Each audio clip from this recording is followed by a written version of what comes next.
बिखरता परिवार। शिल्पा जब ब्याह कर ससुराल आई तो एक दिन सोहन ने उससे कहा, शिल्पा मैं तुमसे कुछ कहना चाहता हूँ, या यूँ समझ लो कि कुछ मांगना चाहता हूँ। हाँ बोलो न, क्या बात है सोहन। शिल्पा मैं जानता हूँ तुम इतनी ज़्यादा पढ़ी लिखी हो और आजकल हर लड़की अपने पैरों पर खुद खड़ी होना चाहती है। हो सकता है तुम भी यही चाहती हो। सोहन तुम कहना क्या चाहते हो, मुझे खुलकर बताओ। शिल्पा यदि हो सके तो तुम नौकरी मत करना। माँ का पूरा जीवन ही बीत गया सबके लिए करते हुए। मैं चाहता हूँ कि उन्हें भी अपनी बहू के आने के बाद थोड़ा आराम मिले। मैंने देखा है शिल्पा, पहले हमारा संयुक्त परिवार था। चाचा चाची ताऊ ताई और सबके बच्चे साथ ही रहते थे। जब तक वे साथ रहते थे तब तक ताई और चाची हमेशा काम से जी चुराती थी और पूरा काम माँ के ऊपर ही आ जाता था। काम वाली क्यों नहीं लगाई सोहन? काम वाली तो सिर्फ बर्तन और पोछा करने के लिए ही थी ना शिल्पा। लेकिन घर में कितने काम होते हैं तुम तो जानती ही होगी। परिवार यदि संयुक्त है तब तो पूछो ही मत। माँ को हमेशा सबने बहुत ही हल्के में ले लिया था। सब उनसे अपना काम निकलवा लेते थे। माँ बेचारी कभी भी किसी को मना नहीं कर पाई। शिल्पा काम वाले तो हम और काम के लिए भी रख सकते हैं, लेकिन दिन भर यदि माँ को तुम्हारा साथ भी मिल जाएगा तो उन्हें भी अच्छा लगेगा। शिल्पा यह कोई ज़बरदस्ती नहीं है, यह केवल मेरे मन की बात है जो मैं चाहता हूँ। मगर यदि तुम ऐसा नहीं करना चाहती तो कोई बात नहीं।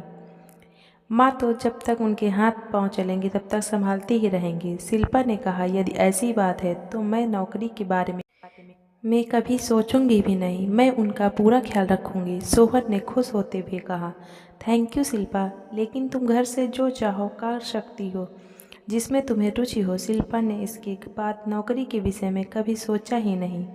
वह 11वीं तथा 12वीं के बच्चों की ट्यूशन लेने लगी। घर के कामकाज के बाद वह बच्चों को पढ़ाती थी और इसके अच्छे खासे पैसे भी मिल जाते थे।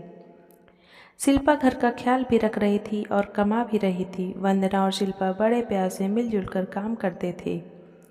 इसी बीच वंदना के छोटे बेटे मोहन का विवाह तय हो गया। मोहन को काफ़ी समय से अलका नाम की लड़की पसंद थी और दोनों शादी करना चाहते थे। जब वंदना को पता चला तो उन्होंने अजीत से कहा, अजीत को लव मैरिज से कोई आपत्ति नहीं है।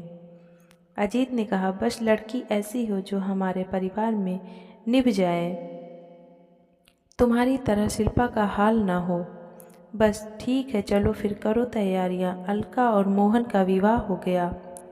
वंदना केवल इतना चाहती थी कि जैसे शिल्पा परिवार में घुल गई है वैसे ही अलका भी घुल जाए, लेकिन वैसा नहीं हुआ। छोटी बहू अलका शिल्पा से एकदम अलग थी। अलका ने पहले दिन से ही अपना रंग दिखाना शुरू कर दिया। वह बहुत कामचोर थी। रोज़ आराम से सोकर उठती, अपने कमरे से बाहर आती और डाइनिंग टेबल पर बैठ जाती। ऑफिस के लिए सोहन और मोहन के साथ अब अलका का भी टिफ़िन तैयार होने लगा। रात के भोजन के समय भी अलका मदद करने नहीं आती थी, अपने कमरे में जाकर आराम करने लगी। सभी यही सोचते कि अभी नई है, सब सीख जाएगी। यह सब देख वंदना के अंदर ज्वाला जल रही थी। वह महसूस कर रही थी कि शिल्पा अकेली ही पिसती जा रही है। वंदना घर की शांति भंग नहीं करना चाहती थी, लेकिन वह इस शांति के चक्कर में शिल्पा के साथ भेदभाव नहीं होने दे सकती थी। वंदना ने सोचा वह खुद अलका से बात करेगी। शिल्पा की तरफ जब भी वंदना देखती तो उसे उसके रूप में वह स्वयं ही दिखाई देती, कोल्हू के बैल की तरह जुटी हुई। एक दिन वंदना ने अलका को आवाज़ लगाते हुए कहा, अलका बेटा ज़रा मेरे कमरे में आओ।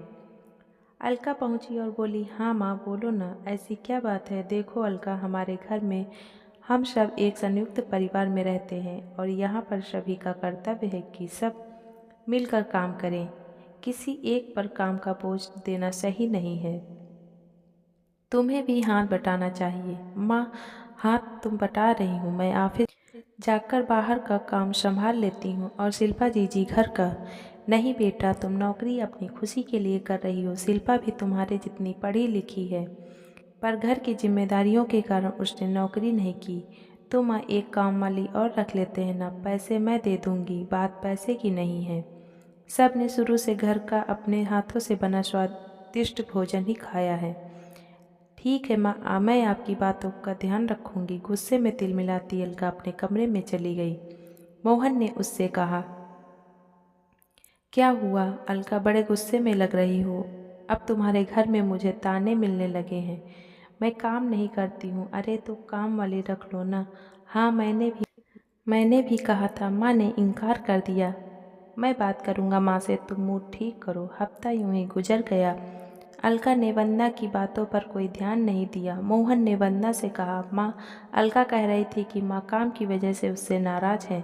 मोहन, मैं नाराज़ नहीं थी, प्यार से समझा रही थी कि एक के कंधों पर पूरा काम नहीं होना चाहिए। माँ तो एक नहीं दो काम वाली रख लो। मोहन, तुम चिंता मत करो, मैं सब संभाल लूँगी। तब तुरंत ही शिल्पा उसके पास आई और कहा, अरे छोड़ो ना माँ, अलका अभी छोटी है। बेटा यही गलती तो मैंने भी की थी, इसलिए सभी ने मेरा फ़ायदा उठाया। मैं हमेशा पिसती ही रही। वे सब अपने परिवार के साथ घूमने जाते रहे।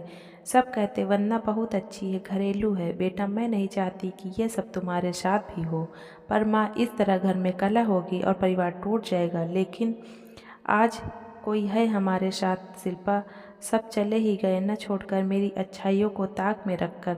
नहीं माँ, हमें थोड़ा और इंतज़ार करना चाहिए। लेकिन वंदना ने शिल्पा के लिए अपनी चुप्पी तोड़ दी। अब वह अलका को खुद ही काम करने के लिए कहने लगी। रात को वंदना ने अलका को आवाज़ दी, अलका शिल्पा को रोटी बनाने में मदद कर दो और सब्जी जरा काट दो। अलका नाक मुंह चढ़ा कर ही सही कुछ दिन काम करती रही। फिर एक दिन चिढ़कर बोली, माँ मुझसे नहीं होगा। आपको कहा था ना माँ, काम वाली रख लो।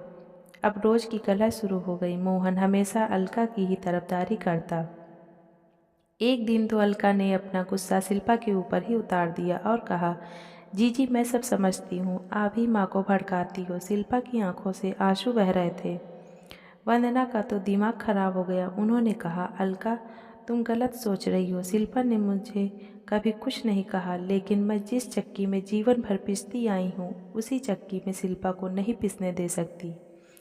तुम्हें यदि ऐसा लगता है कि बिना किसी की मदद किए तुम सही कर रही हो, तो तुम मोहन को लेकर अलग रहने जा सकती हो। अलका ने तुरंत ही मोहन को आवाज़ लगाई, मोहन देखो, हमें तो घर से निकाला जा रहा है। मोहन ने वंदना से कहा, माँ मैं अलका का अपमान हरगिज सहन नहीं करूँगा।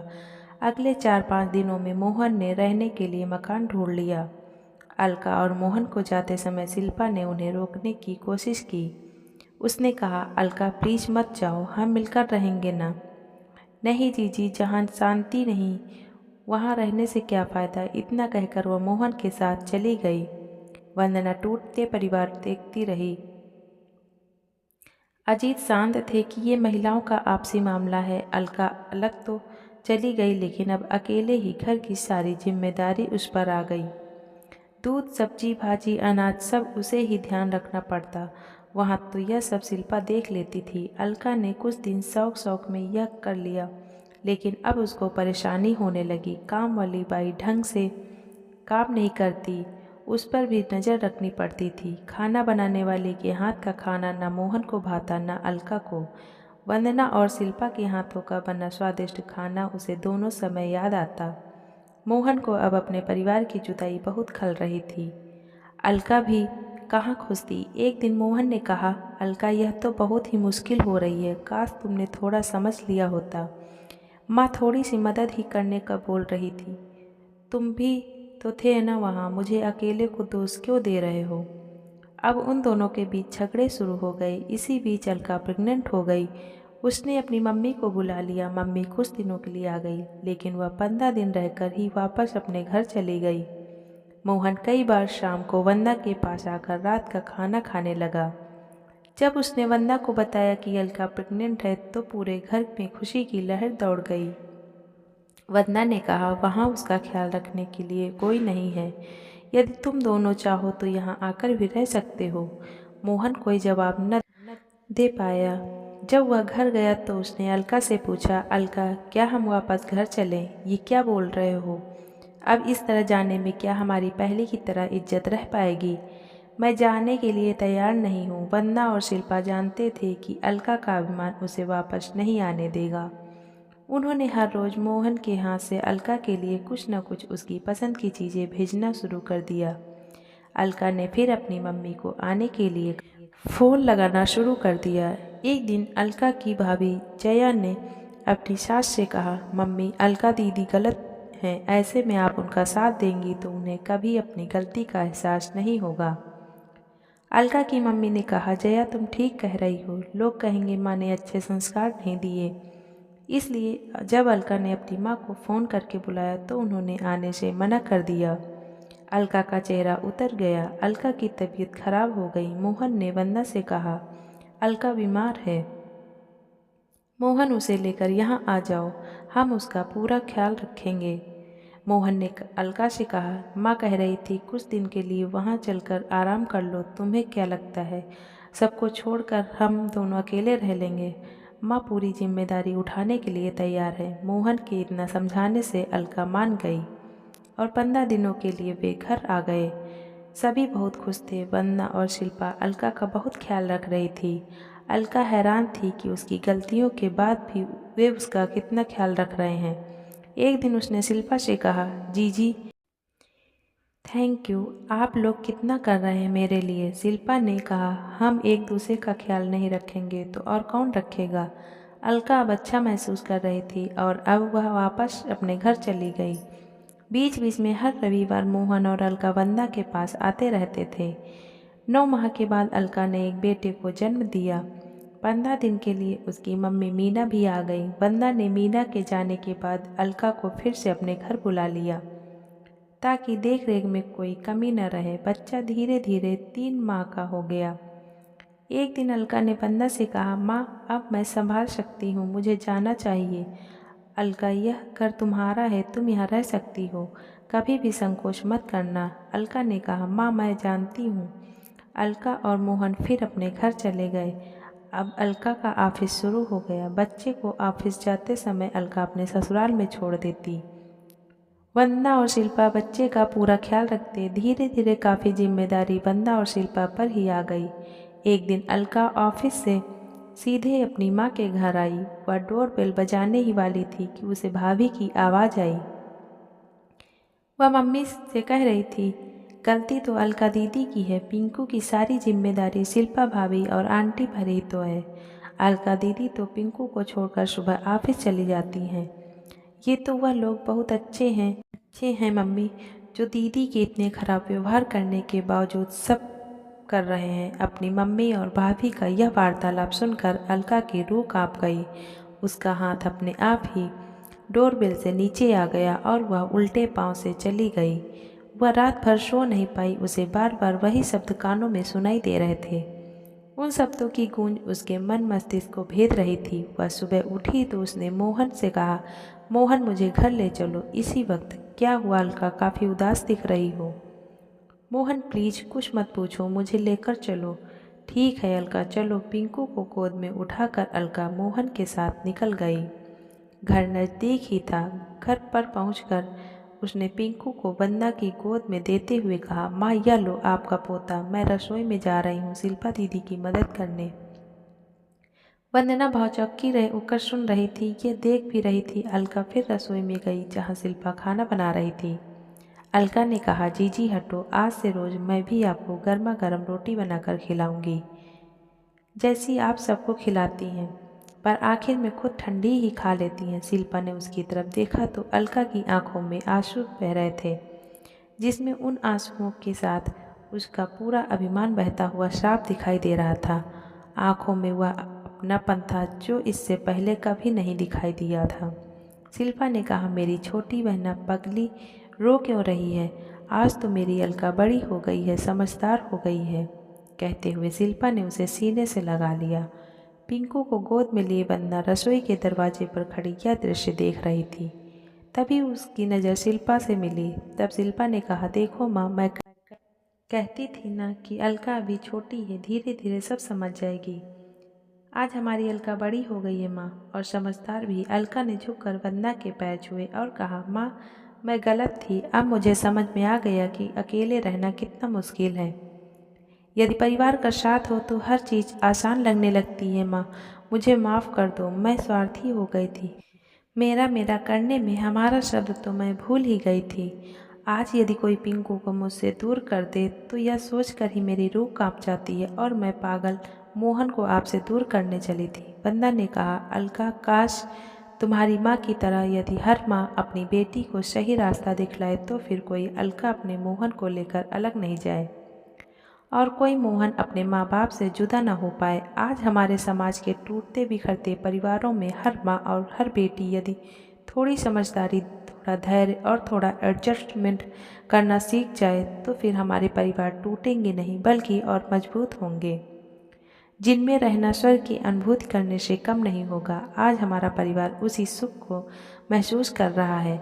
मैं सोच रही हूँ कि मैं कितनी भाग्यशाली हूँ बेटा। अब मुझे क्या चिंता, अब तो हम दोनों को दादा दादी बनकर दोनों के बच्चों को ही संभालना है, बाकी सब तो मेरी दोनों बेटियाँ ही संभाल लेंगी।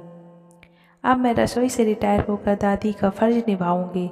अब तो एक नहीं मुझे दो को संभालना होगा। अलका ने दंग रहते हुए पूछा, माँ यह क्या कह रही हैं आप? हाँ अलका, अब तुम चाची बनने वाली हो, कल ही डॉक्टर ने बताया है।